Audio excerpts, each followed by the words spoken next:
반갑습니다. 김정 변호사입니다. 오늘은 대여금 소장을 샘플로 한번 보여드릴 텐데요. 기존의 다른 변호사님들께서도 대여금 소장 관련해서는 많은 내용을 올려주셨더라고요. 단순히 돈을 빌려주고 약정서가 있고 차용증이 있는 경우에는 그렇게 크게 문제가 되는 경우는 없습니다. 보통은 피고 쪽에서 투자한 것이지 빌려준 게 아니지 않느냐, 혹은 돈을 면제해 주기로 하지 않았느냐라는 다른 주장을 할 때가 진짜 문제가 되는데요. 그래서 오늘은 돈을 빌려간 사람이 갑자기 돈을 갚지 않고 투자를 한 것이고 그것이 원금 손실이 일어났기 때문에 돈을 돌려줄 수 없다라고 주장하는 상황을 가정해서 제가 대여금 소송 소장을 샘플로 보여드리려고 합니다. 함께 보시죠. 자, 원고는 김 소송, 피고는 나 몰라 예시로 제가 만들었고요. 자, 대여금 소송 소장, 원고 김 소송. 관할은요, 지참채무라고 했을 때는 결국은 원고에게 찾아와서 돈을 갚아야 되기 때문에 원고 주소지 관할 법원을 쓰시면 문제가 없습니다. 소장, 원고 김소송. 자, 저희 사무실 주소니까요, 필요하시면 전화하셔서 문의 주시기 바랍니다. 피고 나몰라, 대여금 반환 등 청구해소라고 했고요. 청구 취지, 피고는 원고에게 금 1억 200만원 및 이에 대하여 2020년 1월 1일부터 이 사건 소장 부본 송달일까지는 연 5%의 그 다음날부터 다 갚는 날까지는 연 12%의 각 비율에 의한 돈을 지급하라. 소송 비용은 피고가 부담한다. 제1항은 가집행할 수 있다. 라는 판결을 구합니다. 라고 했습니다.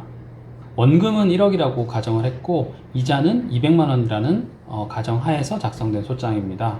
자, 청구 원인을 함께 보시겠습니다. 당사자의 신분관계, 당사자가 어떤 관계에서 돈을 빌려주게 되었는지를 간략하게 밝히는 것입니다. 원고와 피고는 이하 통칭하는 경우 당사자들이라고 하겠습니다. 2019년 6월경 부산 땡땡 산악회 모임인 땡땡회에서 만나 알게 되었습니다. 그 이후로 매주 산행을 같이 하며 친분관계를 돈독히 해왔었습니다. 그러면서 당사자들은 산악회 돌아가는 이야기도 하고 돈이 필요할 때는 서로 빌려주었다가 갚기도 하는 등의 관계를 유지하고 있던 터였습니다. 자, 사건의 발단과 기초사실관계, 피고가 사업자금이 필요하다고 함.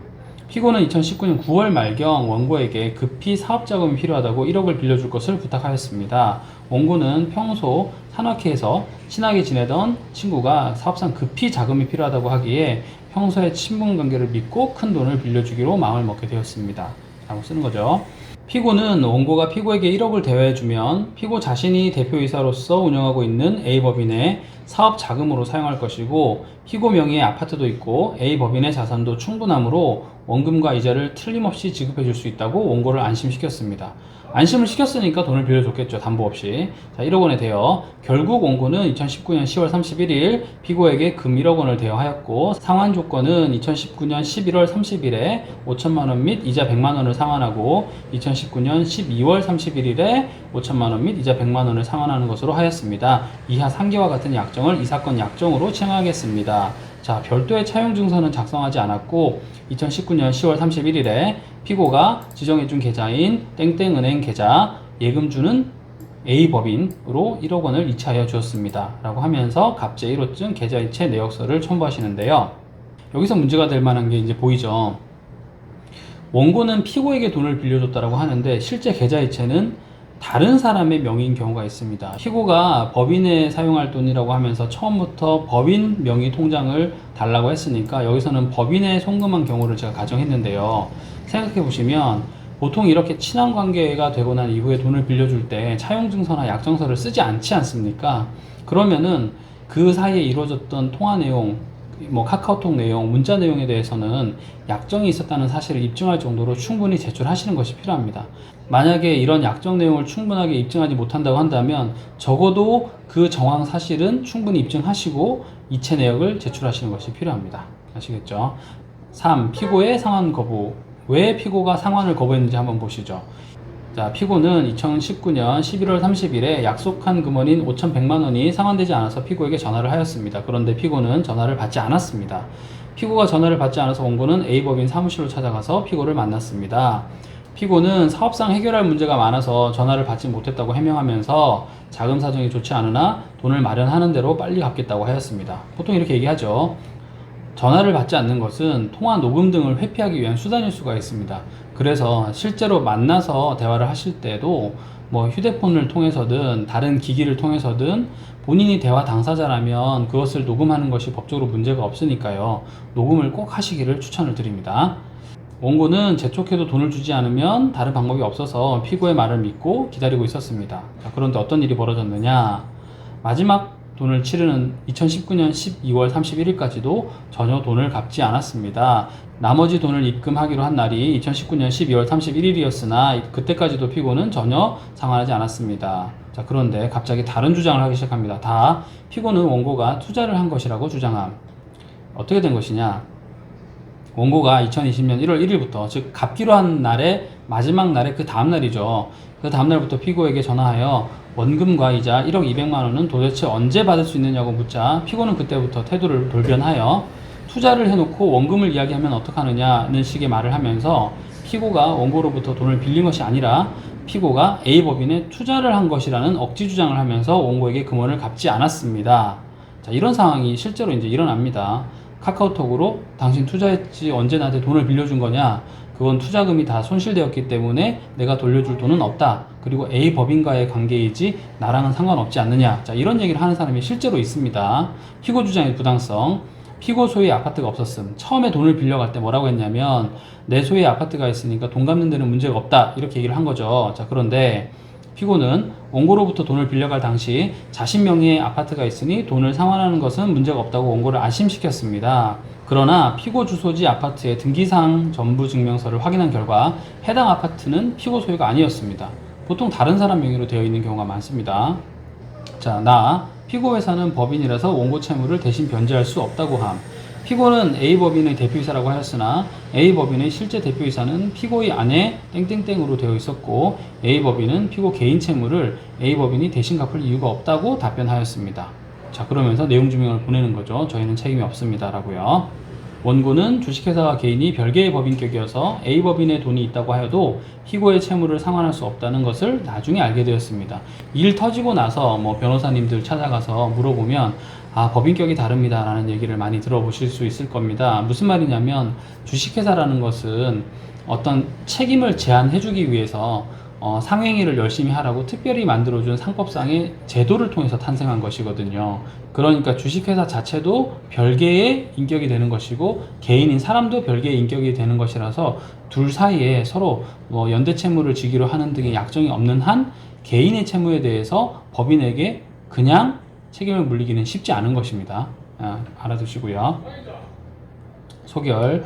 결국 원고는 피고가 변제 자력이 있는 것으로 믿고, 변제 자력이라는 것은 돈을 갚을 능력이라고 생각하시면 될 겁니다. 결국 원고는 피고가 변제 자력이 있는 것으로 믿고 돈을 빌려주었으나 피고는 변제 자력이 없었고 또한 돈을 빌려갈 당시 A법인 명의의 계좌로 돈을 이체받은 것을 기화로 원고가 A법인에 투자한 것이라는 주장을 하면서 지금까지도 돈을 갚고 있지 않는 상황입니다. 그러나 피고는 현재 거짓 주장을 하고 있는 것에 불과합니다. 원고는 피고가 돈을 주지 않고 거짓말을 계속하면서 책임을 회피함으로 극심한 경제적 손해 및 정신적 고통을 입고 있는 상황입니다. 5. 피고의 계약상 책임, 손해배상 책임 및 부당이득 반환 의무.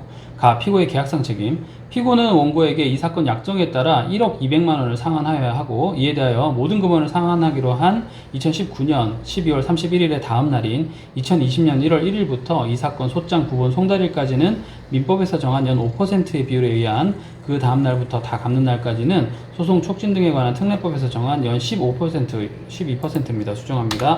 12%의 각 비율로 계산한 돈을 지급할 의무가 있습니다.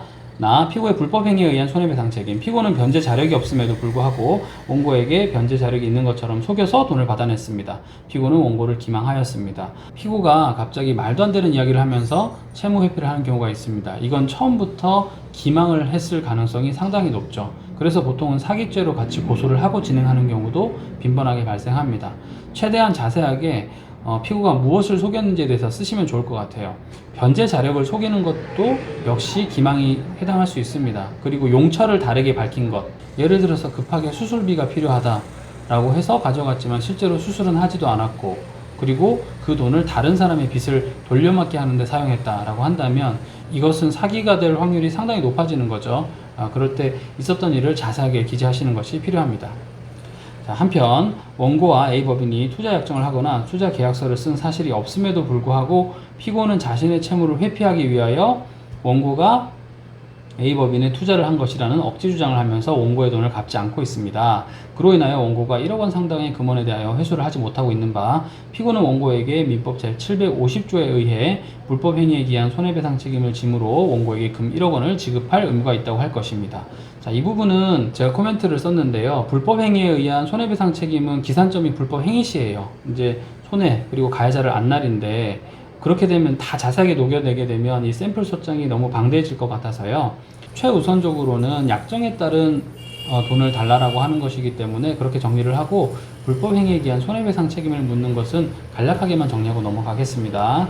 다 피고의 부당이득 반환 의무, 원고가 상환되지 않은 금원인 1억 200만 원의 반환을 지속적으로 피고에게 청구하였음에도 불구하고 피고는 2020년 1월 1일 이후로 정당한 권한 없이 1억 200만 원을 지급하지 않고 있으므로 피고는 민법 제741조에 의거 원고에게 부당이득인 금 1억 200만 원을 반환할 의무가 있고, 2020년 1월 1일부터 이 사건 소장 부분 송달일까지는 민법에서 정한 연 5%의 비율에 의한 그 다음날부터 다 갚는 날까지는 소촉법에서 정한 연 12%의 각 비율로 계산한 돈을 지급할 의무가 있습니다.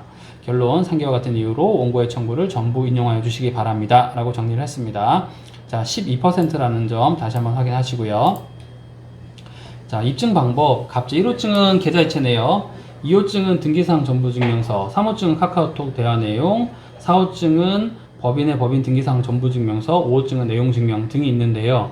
제가 참고로 말씀드리자면 피고가 돈을 갚지 않기 위해서 투자를 주장하는 경우가 많은데요. 그럴 경우에도 그 전후 상황이라던가 혹은 그 돈을 실제로 수령한 사람에 대한 증인신문, 그리고 그것과 관련된 각종 사실조회를 통해서 사건들의 실체적인 진실을 밝혀낼 수가 있습니다. 그래서 대여금 사건의 경우에 있어서도 변호사 도움을 받으시고요. 그런데 긴 소송을 하기 전에 먼저 확인하셔야 할 것은 피고가 과연 현 시점에 변제 자력이 있는가, 돈을 갚을 능력이 있는가 자체를 보셔야 될 것 같아요. 소송을 이긴다고 해서 법원에서 돈을 주는 것이 아닙니다. 결국은 상대방으로부터 돈을 받아내야 되는데, 이미 피고가 돈이 하나도 없는 상태라고 한다면 기나긴 소송을 통해서 원고가 얻을 수 있는 실익이 없습니다. 다만 돈 받을 권리를 확보해 놓는 그 판결문 한 장을 얻는다는 것에 불과하니까요. 여러 가지 전후 사정과 피고의 실질적인 변제 자력, 그리고 그 이후에 집행이 가능하겠는지 등을 고려하셔서 변호사와 상담 후에 소송을 진행하시기를 추천드리겠습니다. 오늘 내용이 도움이 되셨다면 좋아요와 구독을 부탁드립니다. 감사합니다. 저는 김주영 변호사였습니다.